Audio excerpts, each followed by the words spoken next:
Welcome back to Andersen Acres. Today we're diving into something that a lot of people don't talk about when it comes to hobby farming, the real cost. Spoiler alert, it's not free just because you land some free animals. In fact, unless you're running a full-scale business, this is going to cost you more than it saves you. And that's okay. All right? That is absolutely okay because it's a hobby farm and we do it because we love it and because we want to know where our food comes from. But it's not a way to save you money. The point is joy, not profit. Well, let's break it down anyway. Let's talk about it. So let's start with the single biggest cost you're going to have, the single biggest recurring cost. Feed. Because these guys have got to eat. Okay? They have got to eat. So whether you've got chickens or ducks or goats or horses, rabbits, cows, or a little of everything, they've got to eat. Depending on your animals and where you live, you could end up spending, let's talk about bales of hay. So it varies a lot. This is why a lot of people don't talk about cost, because it is very difficult to talk about cost. Because where I live, for example, a bale of hay, a small square bale, which is actually a rectangle, which bothers me, but they call them small squares, so fine. But a small square bale you'll get for between $5 and $7, maybe up to $8 if you're talking a lot of alfalfa content. In some places, it'll be $8 to $12. In other places, it's $20 or more. So talking about cost becomes problematic because I can tell you what my costs are, but unless you live where I live, you're probably not having the same costs. And your cost of living is different. So when I say $5, that might sound really, really cheap to someone who lives in a high cost of living area. I don't live in a high cost of living area. So because I live in a low cost of living area, $5 is a good price still. It's a good price. I'm not complaining about $5 a hay bale. But it's also not dirt cheap, right? There was not very long ago where you could get them for $2, $3 a bale. So that was cheap. $5 is a good price, not dirt cheap. So talking about price becomes difficult. Even just chicken feed, because we got a bunch of birds behind me. Chicken feed, you might pay $15 a bag, someone else might pay $25, and another person might pay $35. Thank you, Spark. But someone might pay $35, and it's mostly, a little bit is based on which feed you're buying, but a lot of it's based on where you live. The same brand can be drastically different in cost depending on what area you live in. But, thank you. But they still have to eat, okay? And sometimes you got to buy that feed up front. So if you're feeding hay, especially over cold winters, you have to buy it up front. In the summer or in the fall when the hay is getting cut, buying it in January is going to be problematic and more expensive, okay? So all of these things add up fast. So if you're buying hay for your horses and grain, and you're buying chicken feed, and you're buying rabbit feed, and all of these things are not free. They're not cheap. They add up very quickly. Then you've got your bedding, shaving, straw, pellets, whatever you use to keep stalls and coops dry. Paper bedding, doesn't matter. You're using something. Well, that's not necessarily free unless you make it yourself, right? It's not super expensive per bag, but it's constant. It's I have to buy another bag of bedding. I have to buy another bag of bedding. So even though the individual cost isn't that high, it adds up by virtue of needing to be bought over and over again. And if you're like me, you start trying to ration bedding and end up dumping the whole bag because it's just easier every single time. So sometimes we end up costing ourselves more money than we should have cost ourselves. But still, these things add up.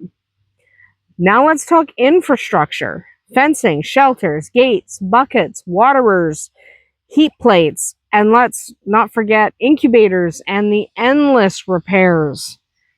You think you're done building? No, you're not. Animals are incredibly creative.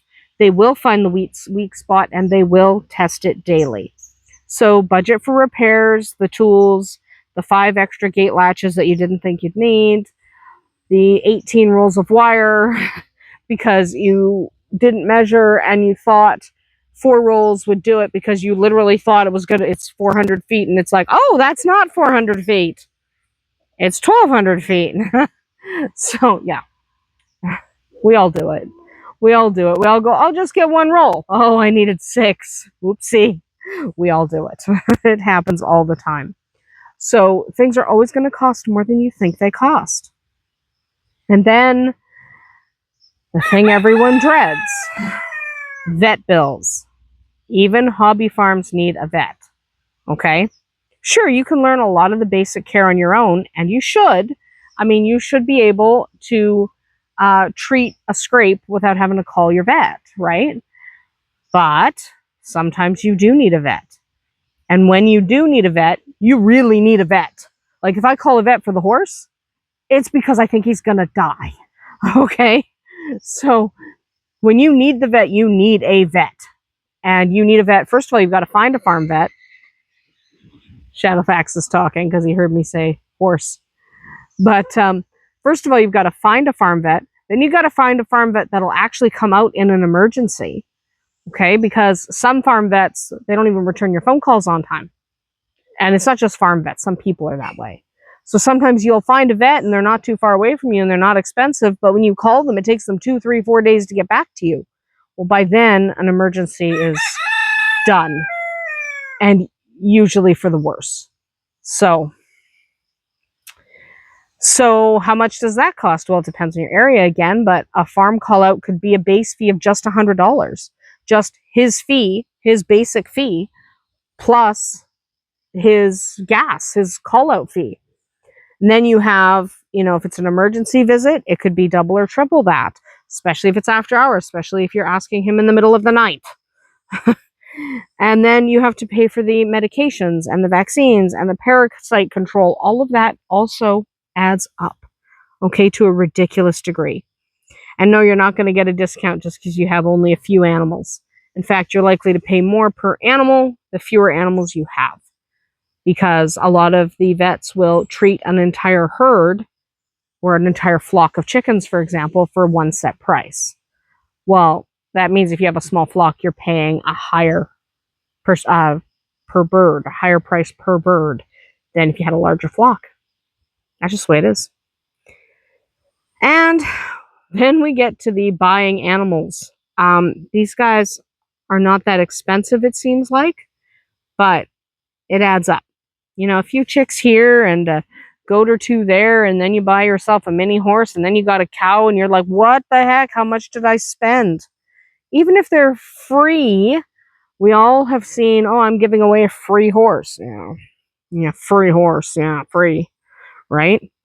Even free animals that someone's looking to rehome, the amount of money you're going to put into feed and vet bills, because they always need vet care when they're free.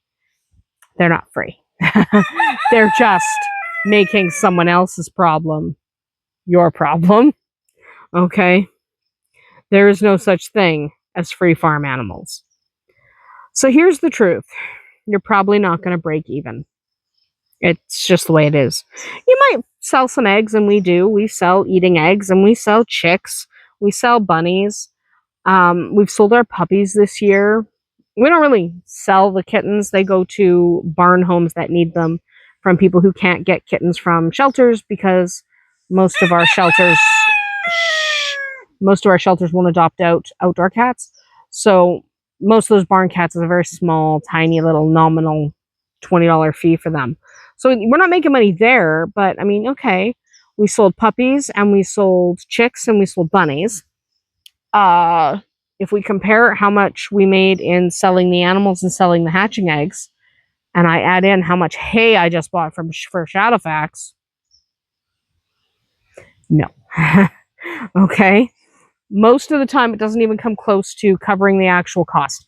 And if it does, so if I were to add up all the hay I buy in a year, it probably is covered.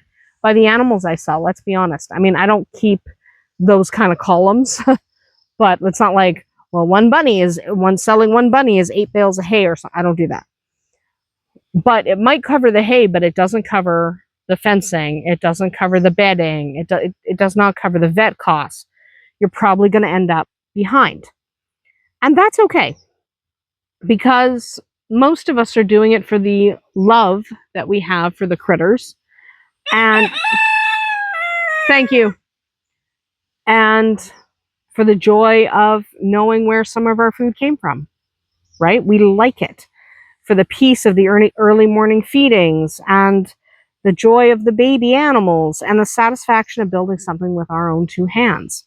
But that didn't mean, none of that means that it doesn't cost money. It is not free. It costs us all money. Okay?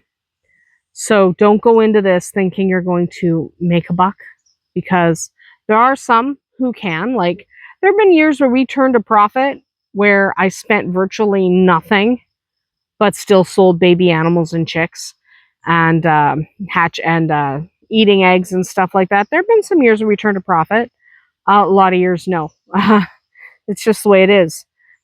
So that is about it for us here today at Andersen Acres. If you've ever been surprised by the cost of farm life, or if you've got your own budgeting tips, leave a comment down below.